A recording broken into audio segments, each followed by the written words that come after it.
Today's sponsors are Angelo's Interiors, specialising in kitchens, bedrooms and bathrooms. Go and visit their showroom today in Gillingham. Their web address is angelosinteriors.com. And boost your business with WPS Kent, health and safety consultants, offering training in London and the home counties. Keep it simple, keep it safe. Explore more at workplace-safetylimited.com. Welcome to the Cherrywood Podcast with me, Simon Burridge. and me, Rachel Burridge.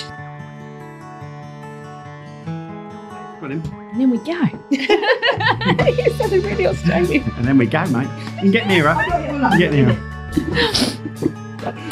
Hi, this is Dayzee from WPS, Dream Academy, Unshackled and the other million things I do. There we go. So Dayzee from the other million things you do. How you doing? Yeah, not Good. bad. Go on then, time. How long do you think before that falls off the wall? Then it will go to a charity of your choice. 37 minutes. Oh, 37 minutes. from now? From Now. 37 minutes, okay. You know about that? Yeah. Right. And then it's a charity, £100 of charity of your choice if you're the nearest. Okay. All right. Yeah. Quite optimistic. People have said like 3 minutes and 2 minutes, and that's quite I feel like you just put a new tape on it, so. Oh. Well, Yeah, but this actually, is Simon's take. this is honesty with you. I haven't put new tape Oh, on it. okay. Because the last one lasted nearly the whole podcast. Uh-huh. So I'm thinking that tape's sticky enough. Let's go with that. We'll find Right.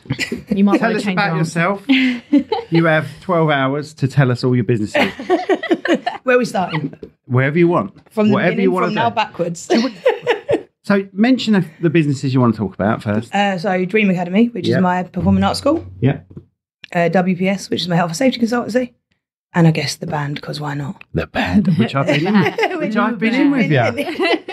Yeah. So, go from the beginning then. So- How did Dayzee Potter become the singing, teaching, health and safety officer? Well, Dream Academy started 2016, January, so a little over 8 years ago now. And I was I've always performed my whole life as from a kid. Went to dance college and everything. And then when I got a real job, as you do, because I was in a girl band, we went on X Factor, it was all very embarrassing and we broke up and had to get a real job. Right, let's talk about that first. We're going there stop first. you Straight there, into the X Gonna go there Factor. first, Here we go. Here comes the views. Here comes the views. X Factor, X Factor, X Factor. That should help with the views on YouTube. Tell us about it. So what was the band called and how did it happen? So the band was called Glow. We were like a girl band, so not Yeah. instruments. I was working in Greece, just a bar, and I got a call from my agent saying, there's this girl band being formed. Do you want to come fly home and do an audition? So I did.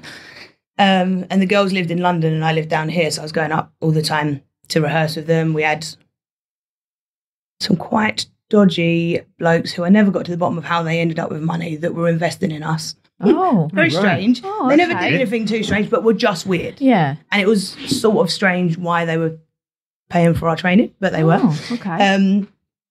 And Probably thought it was an investment, I imagine. well, I don't know. You know, like it just Like, seemed an odd thing to invest in.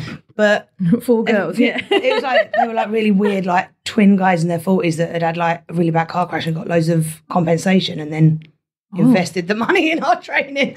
I don't know. Weird. It's amazing what a blow to the head does. Isn't it? I'm assuming you mean this head. Rachel, you've got to be good on YouTube for the first 5 minutes. I didn't say anything. We all know you meant blowjob. Right. So yeah, we were training for ages, and we got asked to go X Factor. I don't know how much you know about it, but there's a few routes. Not many of them are go and stand outside a building to do an audition. Most of them are, someone that's a producer, and they'll say X Factor will call them, or the producers will call them and say, you got anyone this year? Ah, And- right. Didn't know that. Yeah, and I do it now with my kids. So you think- hands up, I do it now with my kids. So you can get people direct to X So Factor. you won't go directly onto the stage with the I suppose judges, you have to have But an you're not audition queuing up first. outside. but you're not queuing up outside. Right. You get given a time, you take your kid or you take whoever your person is, Yeah. and you just go and do your producer audition without the queuing. Do you feel that you've got that privilege because you was on X Factor? No. It's just because when you're in the industry long enough, you know someone that knows someone that will say, this producer's just called me and they're looking for some people for this year. You got anyone? So it's not so much that I have any direct contact with X Factor or anything like that. Right. It's more just that people you work with know people that work with them, and Yeah.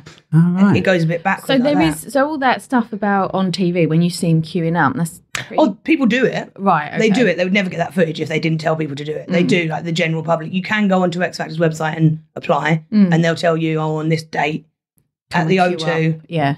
Yes. Oh, no, it does happen. X Factor secret. Eh? It is real that happens. But the people that win it weren't in that queue. Right. You know that. Of course, yeah. It's, But are Unless the people? you are a shining star and you stand out above everyone else. and I mean, I would put money on the fact that no one that's ever won it was in that queue. Unless they put a minute to take a photo. That's what I was about to say. Yes. Because when the piano kicks in, they need to be in that queue. Yeah, like they need When some, the sob story happens, they need some to photos. So they. But it's usually the queue inside, never the queue It's on the never the queue. outside. or they're sitting in the audition suite. like Yes. a large green Which room. all of that obviously is real. You do still go and sit in all of that. But yeah. So anywho, went on. I should never have been in a girl band. I'm not a group singer. Never have been. I'm a solo singer. Always have been. So I should never have done it. But I was 19. My agent said go and do it, so I went and did it. Oh, I was so off. Should have put new tape on. Sorry. See, I thought you misled me there. I thought you put new tape. Yeah, sorry. Actually, you're out the window. Scratch her name. Go on. Yeah. And this ruins the conversation now. Can you remember what you was talking about? Yeah, X Factor. Something about X Factor. All right. So we did this audition. Should have been a girl band anyways, but whatever. You're 19. You're like, yeah. Someone Yay, says, this fun is TV, opportunity. this is Yeah, fun. yeah. So we went along. I can't even remember what song we sung first. Some crap that was out at the time, something that was new at the time, and it had like full on dance routine and everything. And they like played the music, and then we went to start, and then they paused the music, and it threw us off, and then they started playing again, and it just threw the whole thing off. Oh, And it was. I mean, like, as we're all doing it in my brain, I'm thinking, I'd rather just leave. I don't even want to hear what they've got to say, really. To be honest, I'd tell me where to go as well. But did it all. Went for obviously have the comments on the judges, and I'm thinking, oh God. Anyways, they all said no. Obviously, they were like, look, not this year, girls. And to be fair, it was like not bad enough to be funny, but not good enough to be good. You know, so like, I was like, oh, at least it wasn't like, you know, comical. That So did it get televised? Never got televised. Oh, right, okay. Thank God. Although they don't tell you if it's going to be. right. So then you sort of have to see watch the if show. it does. Yeah. But anyway, one of the other girls in it was like, let us do another song, and started singing. So then we obviously like, we couldn't leave her on her own. So it was like mortifying. Like, That's desperation. it was mortifying. So then after that, obviously the band just broke up because we were like, gee, this clearly isn't for us. Yeah. Do you still speak to them or? Yeah, I do. Yeah, I do still speak to them. And neither of them particularly sing, but did a bit after. Right. But about 5 or 6 weeks after that audition, I got a call from one of the other girls saying, have you seen the paper? This is 6 o'clock in the morning. No, I haven't seen the paper. I'm in bed. Anyway, she was like, go and get the Metro. It was like the Metro, the Sun, the Mirror, centre page, whole thing was us. Oh so my we're God. like, they're going to show it. They're going to show it. They're going to show it. Turns out, I think the way it works is the press don't know who's got through, and you know, Oh, right. so the they press- just take photos, and whoever they Is think. it slagging you girls off? Not really. It was just like it was just the advert of, you know, this year's This X Factor, is- it's coming yeah, up, yeah. you know, don't forget to watch it on TV sort of thing. But like massive photo in the middle. We were And they like, didn't even use they didn't use it. But obviously then it was another 6 weeks of us thinking, they're going to show it. They're going to show it. They're going to show it. So every Saturday, you Every were Saturday playing, watching it thinking, please no, please no, please no, please no. And then like finally they got through all the open auditions. We were like, oh, Thank God. I don't think I've ever known anyone to be like, thank God they didn't show my stuff on TV. God. But there's nothing worse than that, is there? It And was it's awful. not even your fault. It was a hiccup with the actual. Well, we weren't good enough either. Right. Okay. But that did throw us off. Like either way, we wouldn't have got through it 100%. Now, was this in your ears, this music? So did the judges know the music had gone? Because Oh, no, no, it's it usually a cappella, isn't it? Oh no. So this is like, you don't go in. This was like before you went in the rooms and stuff. It was in the O2. It was at the O2. Right. Oh, right. Like in front of 10,000 people, not just the judges. Oh, right. God. Mm. Oh. Did you not get scared? I can't remember if I was scared at the time, to be honest. But when I think of it now, I'm like, that's She just wore brown trousers, that's all. mortifying. not just it was not just the judges, like thousands. Oh my god! Because you've been on the X Factor final, weren't you? Pop Idol final. Pop Idol. Yeah. Pop Idol. Not singing. I wasn't singing. She was behind the judges. She's excited behind the judges. I was about a little 14-year-old or something. Yeah, you have to be 16 to be in the audience. Oh, do you? So I was definitely over 16. And they moved you. No, they moved my parents. Yeah, you were behind the judges, and they were like, "Oh, there's couple of ugly parents there. Let's move them out of the way." Basically, we literally had the row behind the judges. So the judges sat there, and like they turned around and spoke to us. And I think, who was it? It was Pete Waterman. I don't know if Simon Carroll was in it. It was the Welsh geezer. Simon Carroll's in it from the start. No, not Pop Idol. Not Pop Idol. He wasn't. Oh, right. X Factor he was. Yeah, it was definitely Pete Waterman. Is it Dr. Fox? Oh, Fox, yeah. Nikki, someone, the girl, and then there was 3 blokes and 1 girl. Not Nikki Clark. No, Nikki Clark's a hairdresser. It's a geezer. Yeah. Just to sit there, go, Who's the best person to get to do this? I'll tell you what, Nikki Clark ain't doing much.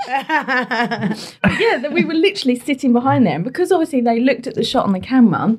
And my mum and dad were in the shot. They were like, right, we're going to have to move you. So if you 2 girls stay there, you 2 come and sit with us. And they put them like right at the front, but way over the other side. Brutal, isn't it? It's brutal. And they're like, oh, great. And it is like, and now, because obviously now the kids I'm teaching are going to do like the Voice Kids and all this kind of stuff. I won't even let them go until I know that they really do understand this is not about you. This is a TV show. Yeah. This isn't about you. It just might be a good little kickstart. You're going to meet some cool people in that, but this isn't about whether you're good or not. Yeah. It really isn't. And none of those shows are about, they're not. They're about who's got the best story, who's got the best backing, who's the best content for a TV show. That is what it is.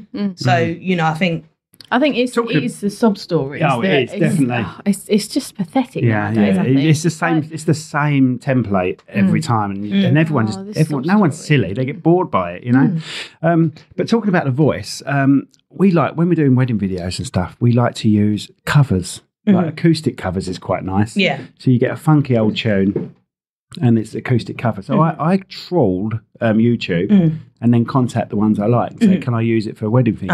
Happened to contact this one girl, and she did I Only Want to Be With You, and she did I Can't Help Falling in Love With You. Yeah, and it was really well done. Really well done. I said, love it. Do you mind if I use it as music for our wedding videos and trailers and things? She said, of course, just use it. Hope Winter. 4 years ago. No, it was 8 years ago. 8 years ago, yeah. And her name was Hope Winter. She came second in The Voice, or she was in the final of The Voice this year. So she's done really well for herself. Well, she's in The Voice. And we were cheering her on, weren't we? Yeah. It's really weird. Just speak to a young girl who's got a nice little voice, and then she's done well for herself. And she's kept going as well. That was over 8 years. Not like you. You gave up straight away, didn't you? In fairness, I did. But I think, I really like money. So when after that happened, I thought, this is all bullshit. This is all bullshit. Like, whatever, unless you're going to sleep with someone or, you're never going to get there. How talented you are is irrelevant, pretty much. And I don't want to do this. I want to go and do something that I'm going to actually make some money and not be a broke artist for the rest of my life. You're right about the sleeping with bit as well. No, seriously. Seriously. Completely, you are right. A few people, and don't they told mention us. it. No, I'm not going to. But we've heard a few stories. We know boy bands that have had to sleep with women executives. It's both ways. It's the whole industry, and that's why. After that, I thought, I'm not doing this anymore. This isn't what I want to do. And the odds on you actually getting anywhere with it and then like losing all your morals in order to get there, no thank you. And, that story hasn't come from the boy bands. That's come from people working underneath the women executives. Everyone. Literally. Everyone knows. It's like, if you're in it, you know. And it's not got better. It's not like over the years with all of this Me Too stuff. Yeah. It hasn't got better. As far as I can see. I mean, I'm less involved these days, obviously. But Me Too is women related. This is the other way. It's both ways. But I mean, everyone thinks they generalise and think it's the guys going after the girls. Oh no! It's not. So I'm going to get some Us Two t-shirts for the blokes. Us Two. You can have the Me Too. We're the Us. Am I getting in trouble for this? I don't know. It's only a joke. It's only a joke, everyone. Disclaimer, joke. So you said you've got children. How old are your children? No, not my. So when I say my kids, I mean my students. Oh, your students. Yeah. So would you? I mean, is it hard for you to sort of almost push them, knowing that they're going into this industry? There's only a handful I'd let do, and that I only do it if they ask me to. Okay. So like, I would never think, right, I want all of you to get on these TV shows, because realistically, there's better ways. Even because some of my students are incredibly good, but there is other ways, and they can go into musical theatre or whatever. There's loads of other ways, but it's quite when they're kids, especially because it's less prevalent when they're actually children. That kind of stuff is hidden from them, of course. Yeah. So it's not going to be until they're adults they'd experience that anyway, or at least young adults. It's a really cool experience. And one of them they're not doing The Voice Kids this year, sadly. So one of them got to the actual judges and did all the TV show stuff last year and didn't get through, sadly, but they said to her, come back next year, and then they haven't done it this year. Right, okay. So, but she got to work with some really cool vocal coaches and meet all of the celebrity judges. And so that is a really cool experience. Yeah. That's really, and I think I wouldn't want them to not do that because I think, oh, well, if you do win or if you carry on, it could end up like this. And I just think I wouldn't want them to not do it at all. But they have to really want that. They have to really want it for one. They have to really want it for one. I would not let any of my kids, these where they take people on that aren't good and then take the piss out of them. Yeah. I wouldn't let them go on it. I know if they're going to get the piss taken out of them, I wouldn't let them do it. And they have to also really understand that this is not about you. This is a TV show. This is what you'll get chosen for. And if you don't, it's not because you're not good. Yeah. And they have to really understand that before I'd let them go near it, because it can be soul destroying for them, especially when she was only 11, last year. So it can could affect their be mental health, it can't could be really? the thing that, if they get turned down, that's it, they never want to do it again. Well, that's exactly it. So it's you have to be careful before you let them. Yeah. And I mean, the one that went last year, I've been teaching her since she was 5. So I've known her a long time. Yeah. I know her parents. Yeah. I know what she can take. I know what she can't take.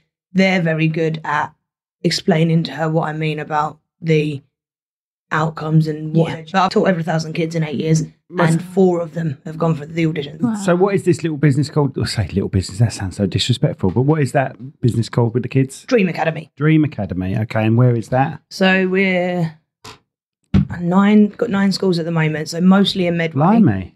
9 different locations? Yeah. Really? Wow. Yeah, so it's Maidstone, Sittingbourne, and I think they're the only 2 we've got outside of Medway at the moment. And then the others, so we've got 2 in Strood, 1 in Who, 1 in Gillingham, 1 in Rochester. We're all over the place in Medway. In Who as well? Yeah. See, Ted would go to that. Who? What? Our son. Our son, Ted, remember him? Remember him? Well, I meant no to who, as in you went who. He loves it. No, you went as in she said who. He sung at the O2, but he didn't get booed off. Thing. Yeah.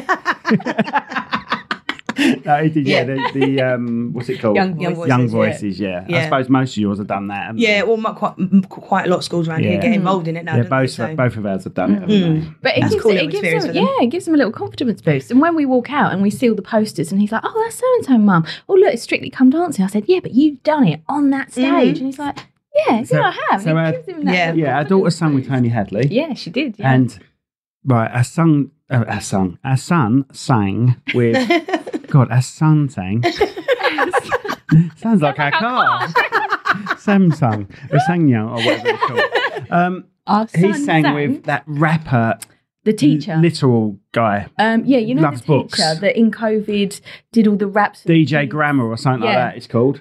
He's brilliant. He's really, he's very good. Yeah, very good. So, no, it's all right, wasn't it? Yeah, bless him. He was just like, yeah, I like singing, but he has got a good little voice when he sings in the car. Have you ever been to that Young Voice? No, I've seen all the footages from the. So the stage is the other way around. So the parents sit on the stage because they need that half of the stadium. And I'm saying it's literally half of the stadium is kids. I think it's 9,000 school kids there singing. And it's just a fancy risk assessing that. Man, Oh, that's a nice segue on something. Imagine, I need a way, and then 9,000 kids. And trying to find your kid. God, we managed to find him this time, didn't we? We did, yeah. Zoomed straight in on him, which was lucky. I think when Tilly did it, we didn't have a good enough camera phone, did we? I think because the teachers didn't teachers didn't know where they were sitting. Oh, so you didn't know which section. So we were literally like, oh my God, where is she? And I remember her teacher just saying, I'm wearing a bright pink t-shirt. So we had to literally look for all the teachers wearing a bright pink t-shirt. But for Ted, the teachers actually text all the parents saying, just to let you know, if you're coming tonight, this is just where behind we're the sitting. stage, so it's And perfect. yeah, they actually took a picture, so we could find that picture and then match it. Yeah, that's handy. So this, we'll bore people with health and safety in a minute. Yeah. We won't talk too much about that. It's very boring. If you would need some health and safety, then I can help you. So, That's the boring bit, isn't it? That's the real job that I ended up in. this is what I like. She's gigging, but she's gigging with her dad. And I love my kids to gig with me eventually if I'm still walking. So your dad's a bass player, and I've stood in for him once. I say once or twice, but it's only been once, really. It's been once at a gig. But I did get asked to do tomorrow. Yeah, and lovely little band actually. And your guitarist, he's a good guy. And he's, sorry, I'm going to say his age. He's about 50 something, isn't he? Yeah, early 50s. Don't know exactly how old. But he's only been playing for 4 or 5 years, he said. Yeah, not that long. Yeah. So honestly, he's as confident as anything. He really is. He's a good guy. And I even said that to him. I said, you should be proud of yourself. Like people starting that late never usually start gigging. And he really does work it. If you know what I mean.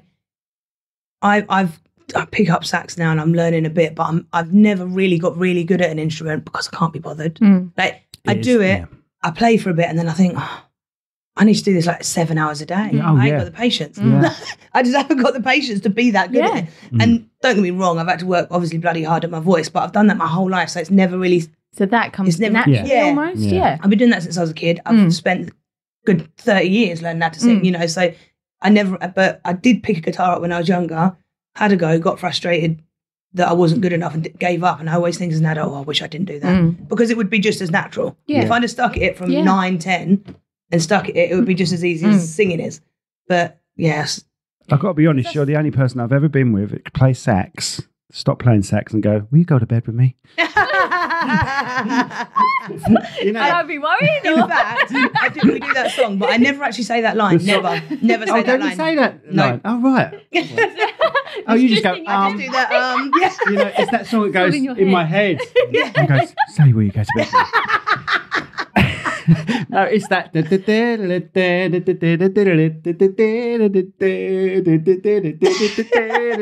know the song? Oh, yeah, no, I was just seeing how far we could get. Yeah.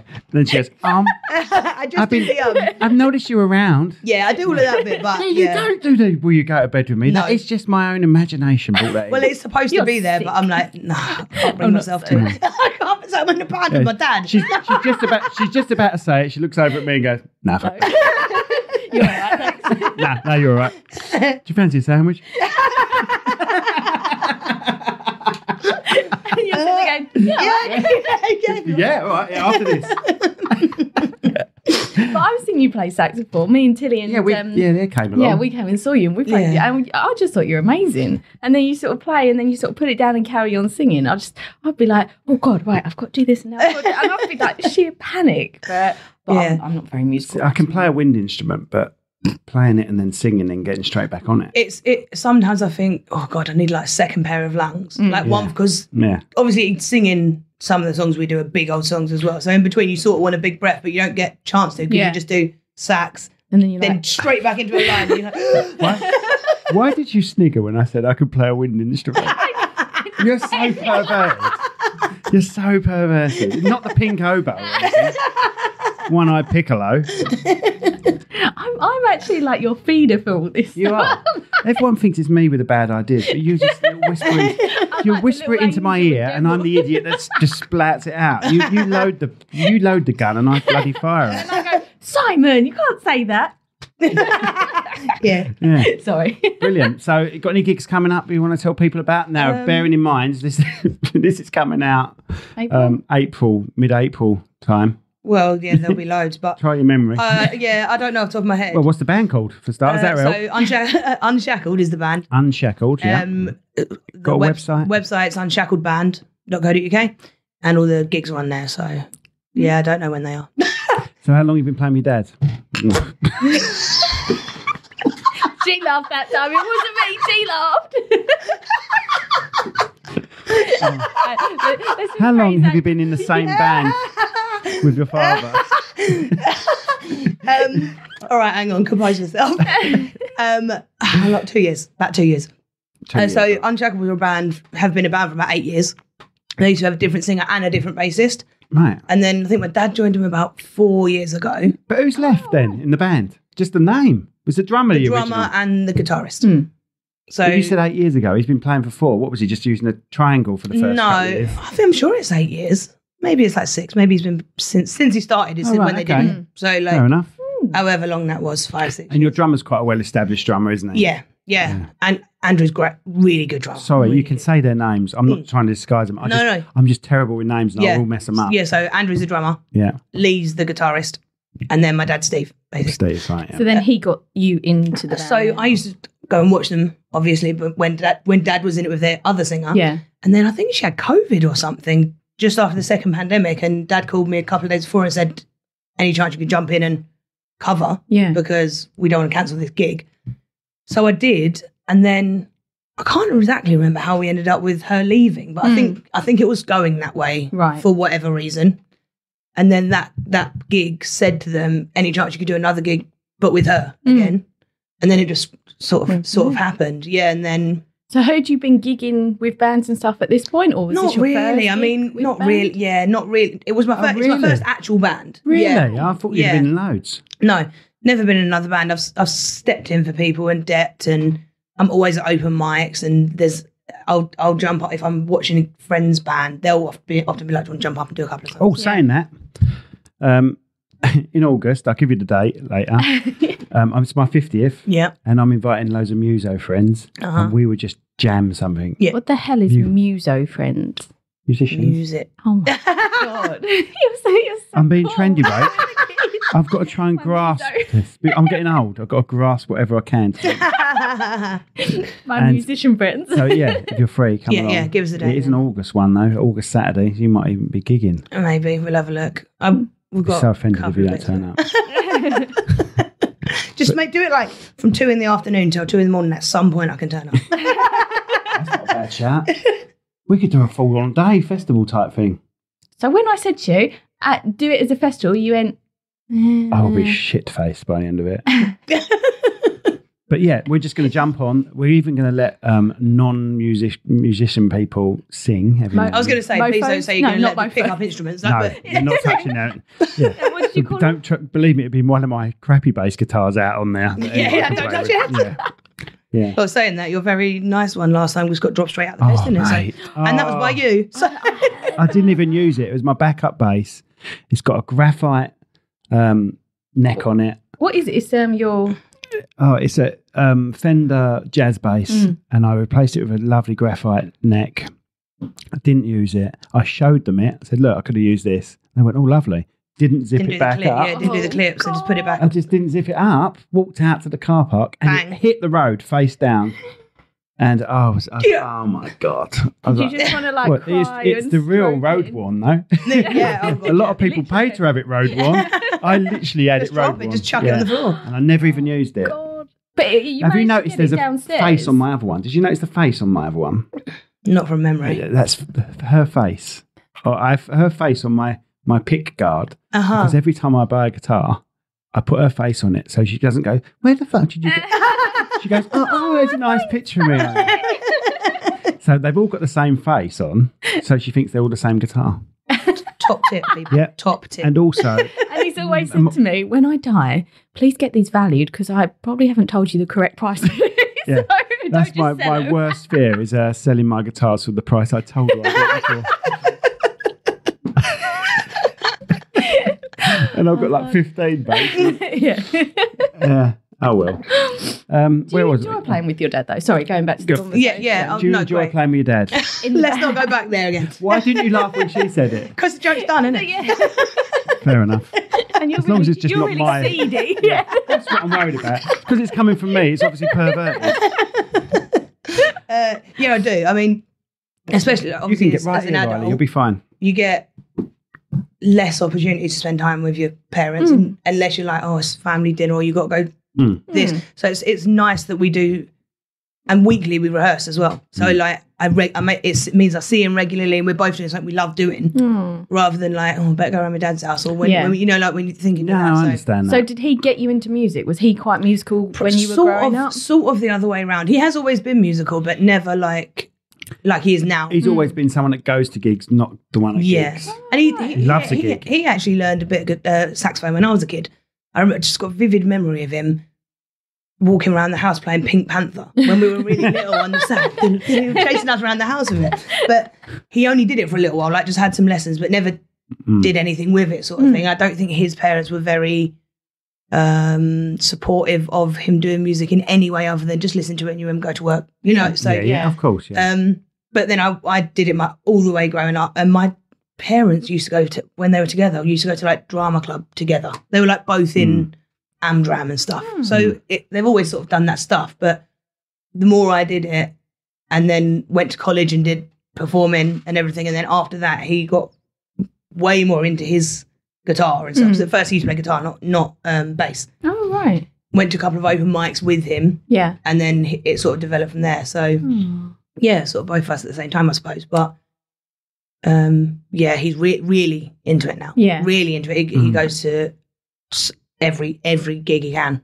Wow. So is he only in your band, or is only in our band? So all of us are only in our one, right? Unless we dep for other people, but generally. But last year got silly because we all work as well. We've all got other jobs. So last year we ended up doing 3 gigs a week sometimes on top of work. And so this year we've said, wind that in. As much as what you don't want to do is do it so much and then you don't enjoy it. And the whole point of it is that it's something you enjoy. So this year we're trying to just do 2 a month. But that's exactly what we aimed for, 2 a month. Yeah. It can get, and bands are like buses. When you asked me to do that thing, I hadn't gigged for a couple of years. I depped maybe once or twice. And then after you asked me, the singer from my original band returned to England, so wanted to form. And then this other band contacted me saying we need a bass, but he's like bloody buses bands. Honestly, now I'm in too many bands. Oh dear, I ain't got time for this shit. Well, I do enjoy it, but yeah, that's the thing. Like Dayzee said, when you don't enjoy it, that's when you know actually I've got to stop. And the back end of last year, I thought I can't keep doing this. I've got I've got another half, and I've got a stepdaughter that I don't want to. Every weekend, I go and pick her up from her mum, drop them home, and go right, see ya. I don't spend any time with her, and then I'll spend 2 or 3 hours with them on a Saturday afternoon, and then back out to a gig again. So you think this is getting silly. So I've tried to do it on I'll gig on the weekends. We haven't got her. Because then she gets like, going out again. We've got a gig again. Of course. So and she wants that relationship with you. Exactly. As well, so it's nice you get on that well with her as well. Yeah, we get on really well. Is she in one of your academies or anything like that? She used to be. She goes to gymnastics now. Oh, right. Okay. Yeah, but which she loves as well. Yeah. But yeah, it got a bit much back end of last year, but back enjoying it again. We've had a couple of gigs this year. Both gone really well. And I think we've got 2 more coming up in March. So nice balance so far. It feels like a nice balance. And asking that question again about nerves, you don't get nervous or not you don't? Really. No, I'm the same. No. Really. I used to when I was younger. And when I first joined them, I suppose I was a bit because they all knew what they were doing. Established. And I was they just sort of gave me their set list and said, right, go and learn those 50 songs. And so how do you learn those songs then, if they say that to you? Well, I do it. I still have an iPad with cues on it, but at the beginning I used to have the whole songs, every song, and I'd have to sort of keep glancing at it. And then when I sort of stopped using it, and then I started doing sax, and I needed to put my chords on it. Right. So then I started using it again for my sax bits. But we've also started adding songs that I've chosen. Okay. Whereas obviously when I joined, I just had to do whatever they did, and that was that. And that it's developed over time, and we're trying to get more into the weddings, corporate, that kind of stuff. So back end of last year, we went and did a new show reel and chose really wedding-y songs, typical function stuff. Yeah. Whereas previous we were a bit more rock bandy. So we're trying to go a bit more into the some weddings like a bit of rock as well. They do, and we still do a bit of everything. So essentially, if we booked a wedding on our profiles, there's I don't know if you've heard of it. What's the name of that thing? Encore. It's like a thing online where you find wedding bands. Yeah. So on our Encore profile, our whole set list is there. So we'll say that's a set list. If there's any you particularly want or particularly don't want, just tell us which ones. And then we'll do a set list around that. Nice. So then you don't end up just getting a set list that you think, didn't really want these songs at my wedding. I know wedding fairs it's worth going to as well. We've had a look at a few. I've said because we only did not cheap. But, no, they're not. But one wedding pays for it. Yeah. We've had 2 weddings booked since this. Well, in the last 6 weeks, we've had 2 booked for I think one later this year and one next year. Wow. And I said, let's just do the show reel And if it gets us corporate and weddings, it does. And if it doesn't, it doesn't. I don't mind doing pub gigs, but obviously I'd rather be paid 5 times as much. Well, for to go do an event. Like, so rather than a pub gig is an advertisement for a wedding. Yeah, that's the whole the whole reason generally people. And everyone everyone says, why the hell is the wedding more expensive? Well, you've got to be perfect for a wedding. And usually you'll have to learn a new song for them. And the pub gig is the advertisement in the paper, basically. You can't really advertise a band in a paper because you can't hear a paper. But a pub gig could be, 3 little sets of 4 songs, couldn't it? Whereas a wedding, it's constant. Yeah, isn't it? Well, a few more than that, but yeah. 7 o'clock in the evening, that's the time you start. It's not about the time you set up. You have to get there 2 or 3 hours before. Well, that's it. And when you look at weddings, for realistically, we say you can tell us 2 songs and we'll learn them for you. So then you're paying for 2 more rehearsals at least. People usually charge for those songs as well. Yeah. So some bands usually charge extra for those songs. We just say that's how much it is, and that includes up to 2 new songs. Because it might be a first dance in that. Exactly. So then we've got to spend time rehearsing. You've got to pay for that. Essentially, you're hiring all our kit. Yep. So you're paying for that. So when we go to a pub for 300-400 quid, realistically, we as one person are getting paid £100 to do a rehearsal, all of the kit hire, travel, turn up. Essentially, it's out of hours work. In theory, it's a loss. It is a loss, which is exactly like if you're paying $3,000 for a band for a wedding, people might think, God, that's a lot of money, but not really if there's 4 of you. No. That's 2-3 rehearsals at least that the people that we've worked and took our kit to, and the travel to wherever you are, and the set up time, and the set down time, and the playing time. You think, it's not that much money, is it? For a wedding, you're looking at 5 hours, right? At least. So let's say that's 7 till midnight. And you probably get about half-hour break in that, as such. But when you actually break down all the costs, 5 hours for 4 of you for $3,000, it's probably less than minimum. Yeah, it's a weird thing. It's like us with photography. They think people think they're just paying for a day. Yeah, we've only got you 10 hours. How comes it's this price? Well, it's not. That's the tip of the iceberg. We edit for another 2 weeks. 20 years of experience. And all the equipment. Yeah. But it's like the phone calls beforehand, the time that we spend arranging their wedding, the list that you have to create and send out to them, the conversations that we have, the video calls. It's not just, it's one day. And it's at least a week's work for us. I don't know about you guys, but for us, a wedding would be at least a week's work. If you're looking at the time we spend all the hours. And a rehearsal as well. It's not just one rehearsal going to get you no. Maybe a few singers, because we have to do is sing along in a car. And drummers, there's no notes on a drum, just hit the thing. I'd love to drum. I'd love to. I tried once. It's the four limbs doing all different things. Yeah, it's a technique. It's like this. It is. But times 4. And I've only ever been bass, never been guitar. I've got guitars, I can knock a few chords out, but I've only ever played bass from the very start because of Mark King. Do you know who Mark King is? No, too young. Yeah. So, I only know because he's like, right, let's go and see Level 42. You've got to see Level 42. And do you remember I broke my arm once and he signed my cards, didn't he? He was like, come here then. What'd you do? I slipped on decking. Dear Rachel, don't get decked. And then he said to me, right, can I have that cast? Ask him to cut it this way so I can have the cast. And they did, and then they broke it all up. And I was like, That's all right. I've got his strings and everything now. Love Mark King. Anyway. Sorry. I would actually cry when he passes. We said that the other day. Did I? Yeah. All right, okay. You're right, mate. Repeating yourself. Anyway, what was I going to say? So how can they get hold of you if someone's got a kid? Yeah, so Dream Academy, Facebook, Instagram, TikTok, whatever, it's all Dream Academy PA. Yeah, and do they get like a taster session? Yeah, free trials. That was the question I was after. I've already asked free trial. Free trial, yeah. So classes are 2 hours. Generally, how it works, we've got academy classes. That's the 2 hours. They do singing, dance and drama. And that's mostly for confidence building. They work towards a show. We've got our own syllabus that they work through. And then if they're particularly interested or really strong in one of those subjects, then we've got comp squads that they go to sort of more advanced for dance or acro or singing and songwriting and that kind of thing. So generally you come to an academy and do all 3 first. See, I think Ted would love that. Yeah. He can sing in tune. When you know a kid's got it, he can sing in tune.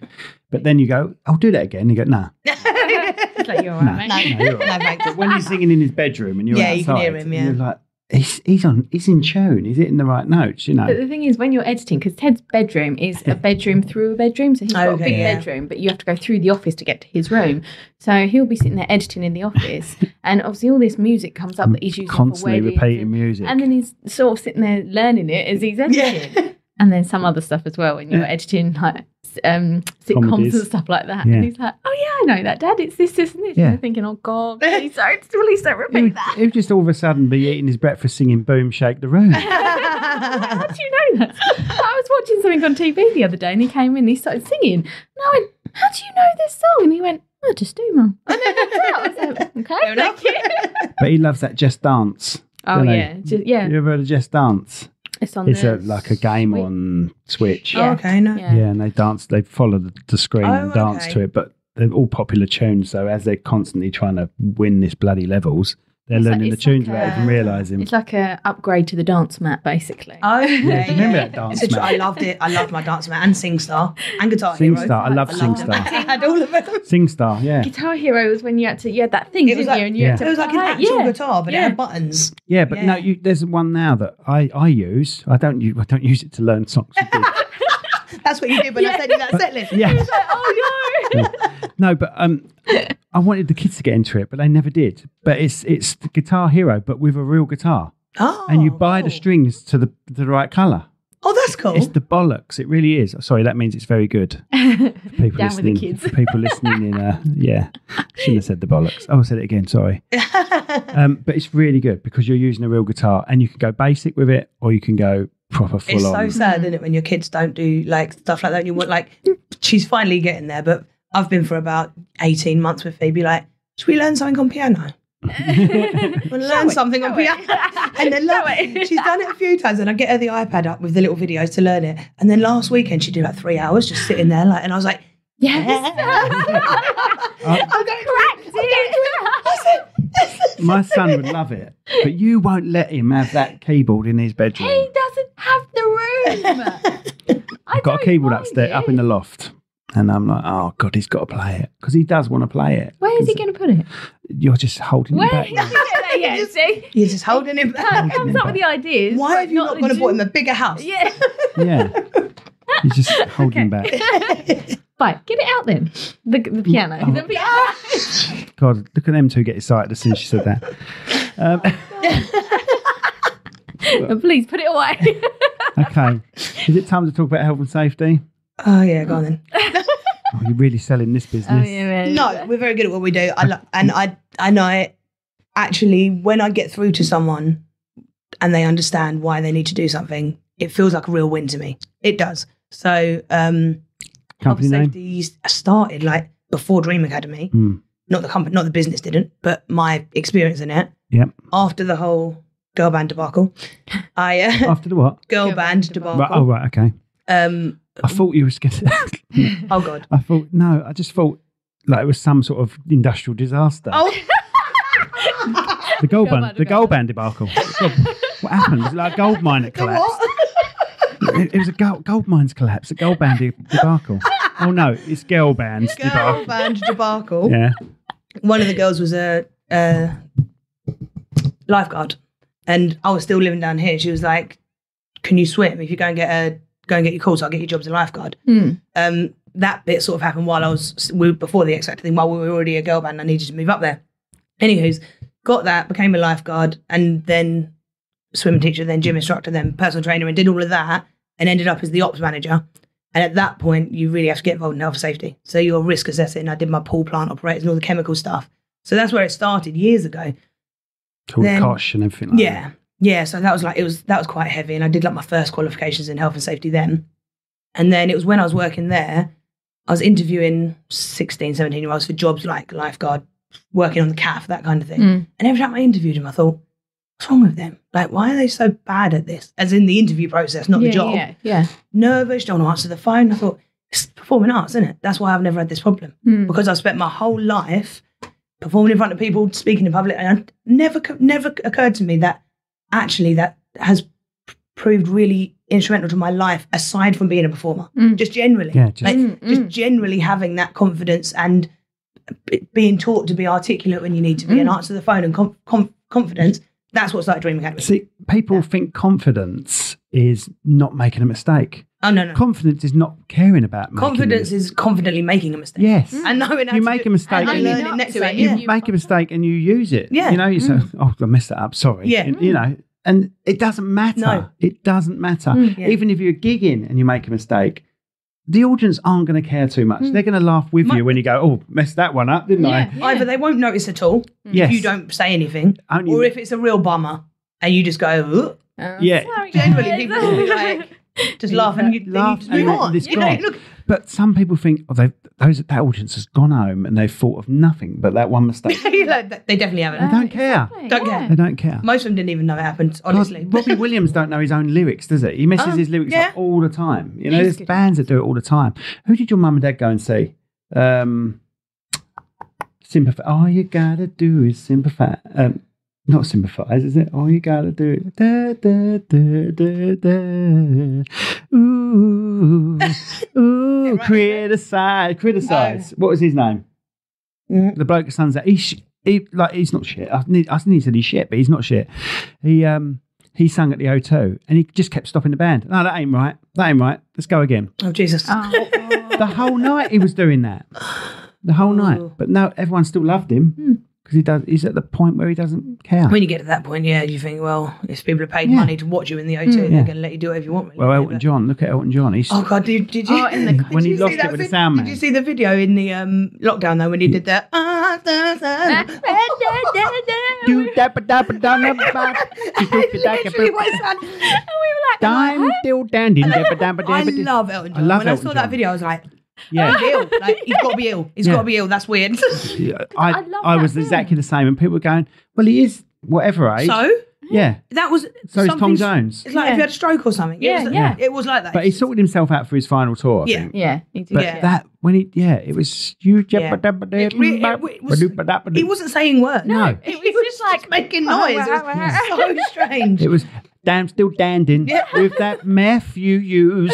It was like, Meth, you using meth. It was like he'd been stung on the tongue by a bee. It was He just- like, It was a strange one. really It strange. was a strange one, but I do love him. He's a hell of a performer. Oh, yeah. And I love And that film. The film's amazing Yeah. as Oh, it well. was great. Yeah. And the way they did it, like he was going to a Like a counselling Counselling session. like Yeah. an and his AA costume just almost. kept changing, didn't it? It started off Yeah. as a devil, didn't it? And then gradually got no, better, it was didn't like a it? massive peacock or something, Yeah. wasn't it? And he just Yeah. kept stripping off and going. yeah. At the end, he just went, and this is me. And I was Yeah, like, yeah, oh, God, yeah. that's really powerful. No, it's very good. Very good. So we slag him off and then praise him up at the end. So, sorry, a Elton. shit sandwich, isn't it? Yeah. Shit sandwich. I always say to all the girls who work for me, I'm like, queen of the shit sandwich. Yeah. So, you'll always be told something nice. Yeah. Yeah. If I've got- Twice. and this is what I want you to do when you speak to the Yeah, kids. just concentrate on the shit. Just concentrate on the shit bit. So you're not at every, obviously you can't be at every No, Dream so I Academy. actually don't teach any of them. Oh, right. So I've got a deputy head, Chanel, who Number 5. essentially runs the school. Right. She started working for me literally 3 months after I opened Dream Academy. So she came and asked if I had any jobs, and I didn't at the time. And love her heart, she was like, "Can I just come and do some work experience then?" Right. She was 19. She was working in Sainsbury's at the time. And I was like, "Yeah, and as soon as I've got some paid work, I will give it to you, but feel free to come and be my assistant as much as you want until then." And quite quickly, I then could pay her and then gave her her own class. And then she started teaching. And then over the years, it escalated until I opened Moondance in Rochester and couldn't teach anymore because I had to be at the bar. That I made her then full-time and made her deputy head. So essentially all of the other teachers and stuff reported to her and I just had to speak to her. Yeah. This has made the process easier. Yeah. And then it's just stayed like that. Right. So yeah, Okay. she teaches every day. And then I've got 10 or 11 other staff at the moment that teach or are assistants or whatever. So I'm only occasionally there, but because I'll do like teacher reviews essentially. So once a term, I watch every teacher at least once. Yeah. And then while I'm there, I'll see the kids and see what they're getting up to. I still teach private lessons myself, singing privates myself, but that's about it unless I need to cover a teacher. But yeah, we do a show every year. So when it gets close to like about June, I end up doing loads of time at Dream Academy because we're getting ready for the show and I teach them the finale and rehearsals at the theatre and everything. So a bit more involved at that point. But Because we were actually talking about health and safety. We was. I know. Was it me that asked the question? Yeah, you are. Because I was going to think, I thought, how have I managed to get back into doing we were talking about health and safety, and I said that your girl band debacle. Yeah. Oh yes. Yeah. So that's how we got to it. Right, And, okay, I'm going to give you a scenario then. Yeah. Right, I've got my own factory, and I make baseball bats for, I don't know, albino children with 3 legs, right? Right. And I've not got any health and safety. People are getting hurt every now and then on machinery that is from the 30s. Yeah. And I think I need to get someone in to deal with this. Yeah. So I ring you up, and what do you do? Business audit first. Okay. So that you know exactly what you have and haven't got, because most people have got something even if they don't think they have. Yes. There's usually something. Yeah. Even if it's like manufacturers have sold it with a guard, you've got something. Yeah. But first and foremost, there has to be a competent person in your business. Every business in the country has to have a competent person, and that can be either somebody in your business that you're going to send on a training course, or you get a consultant, which lots of people don't have, but it's becoming more and more of a thing, because if you want your business to grow, if you want to tender for jobs, you'll be asked at that point, who is your competent person? And then that's generally when people will be like, oh, I haven't got one, I better get one. Either that, or insurance companies have now started asking. When you do your public liability and stuff, they've started asking who's your competent person, especially if you're construction-y. Right, So okay. That's construction, manufacturing, that kind of thing, high-risk industries, insurances have started asking. So you'd essentially then take us on as a competent person, and we'd do a business audit, and then we'd write you a report of all the things you need to do in order of priority, from you're breaking the law by not doing this, down to this is best practice. Yeah. It would be great if you did, but let's tackle the illegal stuff first, you know. Yeah. And generally it's people haven't got fire risk assessments, people haven't got health and safety policies at the top end of things you really need. That tends to be the weird thing about risk assessments is everyone does one, mental risk every assessment. single day of your life. But it's got to be jotted down. Yeah. You've got to show evidence that you've thought about the job you're about to do, whether it's maintenance or... exactly that. And I think the biggie, especially recently, so after in the industry, we hate to talk about the word, but since Grenfell, massive legislative changes have happened around fire. Massive. And back end of last year, October, the law changed around type of fire risk assessment. It used to be that if you had 5 people working for you, you had to have a written one, and it changed to regardless, you have to have one, that kind of thing. So they always used to be rules of like, if you've got more than 5 staff, you need this. If you've got, and then it all sort of got scrapped back down to everybody has to, and you have to have it in full, that kind of thing. But when I'm teaching, I train as well, so we do health safety training and consultancy. And when I'm training managers on how to risk assess in your business, the easiest example I can give is every single day we risk assess when we cross a road. We stop, we look that way, we work out in our head, am I able to cross this road without getting hit by a car? That's a risk assessment. We teach our children that as well. It's a risk assessment. Yeah. A risk assessment isn't a piece of paper. It's the process. It's the process. The written piece of paper is the proof. It's the evidence. If somebody comes and says, have you done X, Y, Z, the paperwork is what you need, right? That's the process. Is like me, I always say to people, if I come and risk assess your building didn't become safer just because I've risk assessed it. You implementing the things I've told you to make it more safe, that's what makes it safer. This piece of paper I've written didn't magically make anything change, you know. No, it's just all evidence. Because I work in the NHS, and last year we did our health and safety at the end of last year, and we got 100%, so we were ticked off. But again, I had to put this folder together, and it was literally printing out hundreds and hundreds of bits of paper with different policies to make sure, yes, we've got a hard copy as well, to make sure we've covered in every aspect of it. And then you have to do risk assessments, and you have to put all the evidence in to say to the health and safety people, this is what we've got, and then they can say, yes, you're actually fine. This is, as long as you keep this as a hard copy as well, you can literally go through this and tick everything off. But another biggie is, yes, you need your paperwork in order. You do, because that's your proof, right?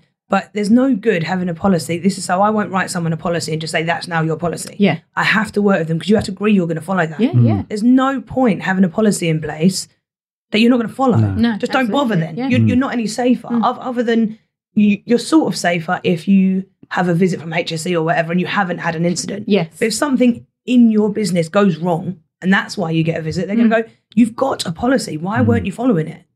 almost makes it worse than not having a policy at all, you know, because you've agreed to follow this process to make your workplace safer and then gone completely against it. So, yeah, we see a lot of that. But do you get a lot of people come to you after an incident has happened? Yeah. And then that's the only reason they come to you because something's happened. We are getting a lot more proactive people now, and I think that's because people are being asked about it more, which a lot of people aren't doing it on purpose. Most people know, I probably should be doing something about health and safety, but no one really tells you what or how to do it. Like, there's no handbook.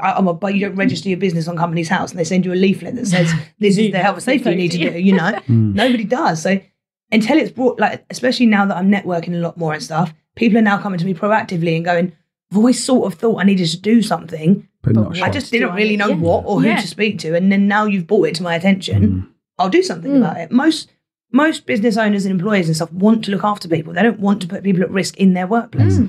It's just that they don't really know how not to do. Yeah. See, I've been lucky. I've had 30 years of a company that are shit hot on safety. Yeah. You know, so I know about risk assessments and method statements and near misses. You know, and near misses are a big thing for people not reporting. Big. Yeah. There should be. It's like a pyramid. There should be a certain amount of near misses, and at the bottom, you know, and it gradually works up to the one incident at the top. So, Oh, we've got something called Daytex at work, and we have to literally, if you cross the road and hurt yourself, you have to put that in. You know, if you trip and fall, because there's a reason you've tripped. Exactly. But also near misses, I think, are quite often, people don't really know what near miss is. So a near miss means nothing happened. That's what it means. It means it could have and it didn't. So if you trip in the road and you literally bang your toe, that's an incident, not a near miss. That's an incident. A near miss is, there's a book on a shelf and as you're walking toward it, it fell and it landed in front of you and didn't hit anyone. That's a near miss. And then if that book actually hit you on the head, now it's an incident. So I think that near misses get really underreported because people are like, well, nothing happened. So why would I report it, you know? Yeah, you know, a hose pipe on the floor, not reeled up. Over a walkway. But because no one's tripped on it, that's a near miss. So trying to explain, especially to company owners, the importance of reporting them, because that book, you don't want that book to fall off and not hit someone 20 times and no one say anything. You could avoid it hitting someone ever. And to notice it's a learning experience. To notice that book up there is the risk assessment. And to say that needs to be moved before it hurts someone. Let's not wait till it does. And then, you know, it's just proactive. But I've got a trainee at the moment that's just doing her exams. And it's like I'm almost learning it again because she's now asking questions that you think, I ain't thought about that in years. I haven't really thought about that. And now that I'm sort of making sure that she understands everything, it's bringing it back to the forefront of like, this is when people don't know anything at all about it, how are we going to approach it? So do you have to go on training courses to update yourself on new safety measures? I don't have to, but I do. So I suppose sort of I do have to. So I'm a member of IOSH, which is the Institute of Occupational Safety and Health. And to keep your membership, you have to do 30 hours a year CPD in some capacity, whether that's watching webinars, going on training courses, whatever it is. But I do anyway because I want to. I've only gone back into health and safety in the last 3 years. When COVID happened, lost my bar, came back to health and safety because I thought at the time when the first lockdown hit, I was running a hospitality business and an entertainment business. So overnight, gone, you know, just shut. Luckily, we managed to do the kids stuff on Zoom and whatnot, but still wasn't fun. So after the second lockdown actually happened and I did lose my bar, I thought I need something recession-proof here. I've got to go into something. And because I'd already done health and safety previously, I thought that's the route, isn't it? That's where I'll go. So in the second lockdown, did some more higher level qualifications and then have carried on doing that. But I'm still relatively, there's so much to learn in it. I'm still relatively new in the journey, I suppose. There's so much I can learn that I will keep doing higher level qualifications to get me further along because it does change rapidly and it's only getting more stringent and it will continue to. So, especially like you said, after COVID, everyone was shit on safety and everything. The other thing it puts people off with risk assessments, method statements and safety in general is the paperwork that goes with it. Exactly that. And that tends to be why people come to us because I can teach you to do it if you want me to, but I can probably do it 5 times faster than you, way more accurately than you, and you're going to be more covered because I'm qualified to do so. Most people go, I'm whatever I am. I'm a plumber. I'm not a health and safety consultant. So let me just pay, same as, like, so for instance, if I wanted a promotional video for Dream Academy, technically I could do it, right? But I'm not a videographer. So I'm more likely to ring you and say, this isn't my job, but I need somebody that it is their job. This is what I need. I've been in business for 8.5 years now, and something I wish I'd learned younger or earlier in my journey is if it's not your job, just pay someone to do it. Just pay someone to do it. Don't try and do every bit of a business because you're not going to be good at it, realistically. You're not going to get the outcome you want. And it's going to waste up time that you could spend doing the thing you are good at and making more money. Just pay the money. Pay somebody who is good at it to do it. And then you ticked it off your list. Now I'm like, I won't do my accounts. I won't do my social media. I won't do my... I'm not doing any of it. That isn't my job. I'm not any good at it. I'm going to stick at what I am good at. And look how much time it frees up as well. Yeah, so much. I mean, like, and the amount of people say to me, how could you possibly run 2 businesses and be in a band? Because I only do the bit I need to do. Yeah. And then I pay other people to do the bits they're good at. I'm not trying to do everything because it's not, A, it's not possible, and B, it would not be very profitable. Yeah. Because I'll be wasting time doing things that aren't making me any money. And you'd burn yourself out. Yeah. And then you'd be no use to anyone, and just get annoyed that I'm not good at this thing I'm trying to do, even though I knew I wasn't. Yeah. I don't know why I was trying to do it, you know. So I did that, really did that for about 4 years before I wrapped my head around the fact that speculate to accumulate with these things. Don't try and learn everything. But it's okay to ask for help as well. Isn't it? You know, you're not going to be good at everything. No. So just ask for help. Just say, I need this done, and pay someone to do it. And then, it. I think you do it at the beginning, especially because obviously generally you haven't got very much money. So you don't, you think, oh, I don't want to spend out on that, so I'll just do it. I don't want to spend, no. Focus personally and business, actually. I'm going to worry more about making more money than I am about spending less. Like, let's not worry about spending less. Let's just make more. It makes everybody's life easier. Yeah. You know, in my experience anyway. You're right. Brilliant. So, the health and safety information. So health and safety, we are WPS, and the website is workplace-safetyltd.com. And same on socials. And also, you're thinking about sponsoring the podcast, aren't you? Yes. So people will find that information on a few podcasts. Yes. Until you stop paying. Yeah. As many times. So and you're going to not just do that. I think you're going to do the Dream Academy as well. It'll be Dream Academy and WPS, depending on. Yeah. So you'll find that information. You may even find it on this podcast if she, pulls her finger out. I haven't even been in the office. I'll sort it. It's on the list. That should be on somebody else's list to do, right? That's another sponsorship we've lost, Rach. God. Rach, she came to me. I did. I know I am on it. It's just not happening. I just love being on with people. Brilliant. Anything else you want to talk about? I don't think so, really. Sort of covered most angles there. I've noticed the whole podcast, you've got it's like she's in teary eyes. I said to that when I walked in, my eyes are just watering today. Don't worry, you haven't made me cry. You've got teary eyes. No, is something happened? Is there something in the air? It's been in your presence, darling. Oh no, she does that noise as well. Brilliant. Thank you, mate. Thanks for coming. Cheers. Thank you. Thank you. Cheers. There we go. I think that's it. Oh yeah, should we talk about our bit? How do people find us? www.cherrywoodpro.com/ Rach, why didn't you do it? Because I can never get it out properly. I never remember it either. www.cherrywoodpro.com / or just slash, because in theory you only say backslash. Don't know if you knew that. You just say slash, because slash means /. Did you know that? You're welcome. So www.cherrywoodpro / and info@cherrypro.co.uk. Is it? info@cherrypro.co.uk, and we can be seen on anything now. Oh, we're ranked in the Apple podcast 130 something. 129. 129. Yeah, I'm sure it's 130 something, but 129 sounds better. And we're on Spotify, we're on everything like that, and YouTube. If you want to watch us on YouTube, I've got nothing else to tell you. Thank you very much. So badly done, isn't it?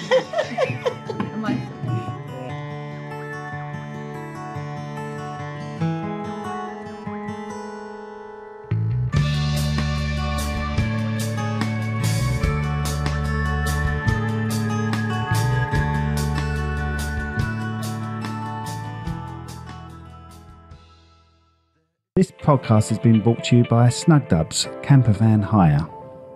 Roam the world, park anywhere. That's snugdubs.co.uk. This podcast was brought to you today by Austin's Eatery on Station Road, Strood. Try the Viking Challenge.